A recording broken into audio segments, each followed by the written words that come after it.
다음으로 이해의 과정. 우리가 정보 처리 과정이 첫째가 뭐라고 그랬죠? 노출. 그 다음에 주의. 다음으로 지금 우리가 할 것이 이해의 과정입니다. 정보 내용이 우리 감각기관을 통해서 접수가 되면 그 접수된 거를 저게 무엇인가를 첫째 해석을 해야겠죠. 이해하고 이해하는 단계는 인지심리학에서는 이해를 지각이라는 말로 합니다. 지각, 퍼셉션하고 같은 말로 사용을 합니다. 그래서 인지심리학적인 개념으로 이해는 두 단계를 거친다고 할 수가 있습니다. 지각적 조직화와 지각적 해석을 한다고 할 수가 있습니다. 이 말이 좀 어려운데 역시 이 용어를 잘 이해를 해 놓으시기 바랍니다. 지각적 조직화라는 것은 그 어떤 자극물에 대해서 저게 무엇이다 하는 것을 이해하는 첫 번째 단계라고 할 수가 있습니다.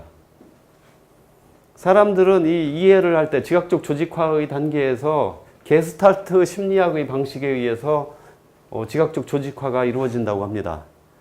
그래서 게스탈트 심리학이라는 건 통합의 원리, 심리적인 통합의 원리를 연구하는 분야인데 여기에서는 전체적인 형상을 가지고 이해를 하려는 경향이 있다고 할 수가 있습니다.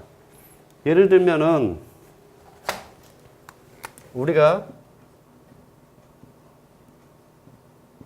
3이라는 숫자로 이렇게 써진 것이 있다. 3이라는 것이 써져 있을 때 이렇게 써져 있으면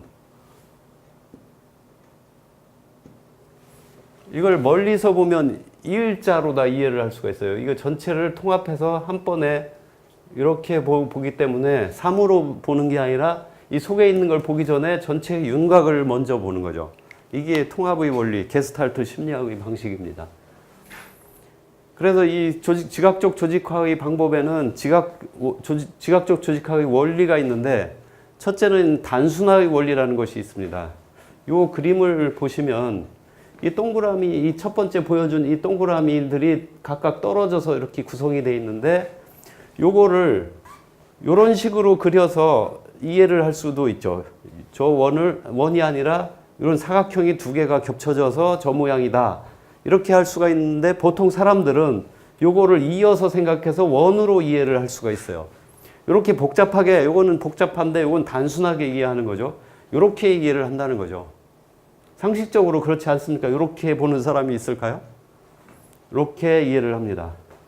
이걸 단순화의 원리, 지각적 조직화의 원리, 첫 번째 단순화의 원리라고 합니다. 다음에 완결의 원리가 있습니다. 완결. 예전에 광고 중에서 잉글 엘스 이렇게 표현한 광고가 있었습니다. 이게 앞에 징글벨스가 앞에 생략이 돼서 J하고 B가 생략이 돼서 잉글 엘스 해도 징글벨스로 이해를 하게 되죠. 소비자는 어떤 자극을 불완전하게 제공해도 불완전한 부분을 스스로 채워서 인식을 하는 방식을 완결의 원리라고 합니다. 그 다음에 집단화의 원리가 있는데 집단화의 원리는 근접성, 유사성, 연속성이 있습니다. 여기 그림을 보시면 근접성이라는 것은 요 거리, 원과 원과의 거리가 종으로 배열된 것은 가까이 배열되어 있고 횡으로는 이렇게 멀리 떨어져 있을 때 어떻게 이해를 하십니까? 이렇게 종으로 묶어서 이해를 하는지 횡으로 이렇게 이해를 하는지 종으로 이해를 하죠. 종으로. 이게 가까운 것을 먼저 붙여서 이해를 하는 방식. 이게 근접성의 원리입니다. 그 다음에 유사성의 원리. 유사성의 원리는 네모와 세모가 이렇게 네모와 동그라미가 이렇게 있을 때 어떻게 이해가 되나요? 어떻게 묶음으로 이해가 되나요? 이 네 개씩 이렇게 네 개 동그라미 네 개 이렇게 이해가 되죠. 이렇게 이해되기가 쉬울 겁니다. 이렇게 네모와 동그라미를 한꺼번에 보지 않고 유사한 것끼리 묶어서 보이게 되죠. 이걸 유사성의 원리라고 하고 연소성의 원리는 이 동그라미를 볼 때 우리가 동그라미를 이렇게 종으로 이렇게 띄엄으로 보지 않고 횡으로 이렇게 이어져 있는 것처럼 이해하기가 더 쉽다는 거죠. 이걸 연속성의 원리라고 합니다. 이 근접성, 유사성, 연속성의 원리를 합쳐서 집단화의 원리라고 합니다.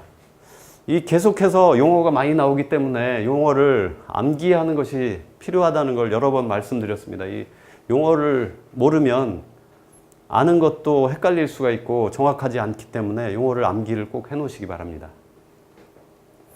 그 다음에 이제 형상과 배경이라는 원리가 있는데 우리가 마케팅 자극에서 보다 두드러지게 되는 지각되는 부분을 형상이라고 하고 자극에서 덜 두드러지게 지각되는 부분을 배경이라고 합니다. 형상과 배경이 있어서 우리가 그 김연아가 나오는 광고를 볼 때 김연아만 집중이 돼서 정작 어떤 광고가 했었는지 모를 수가 있어요.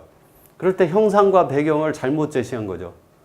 이 형상과 배경을 잘 제시해서 브랜드가 형상이 되고 배경이 김연아가 돼야 되는데 김연아가 형상이 되는 거죠. 그러면 형상과 배경을 잘못 제시한 겁니다.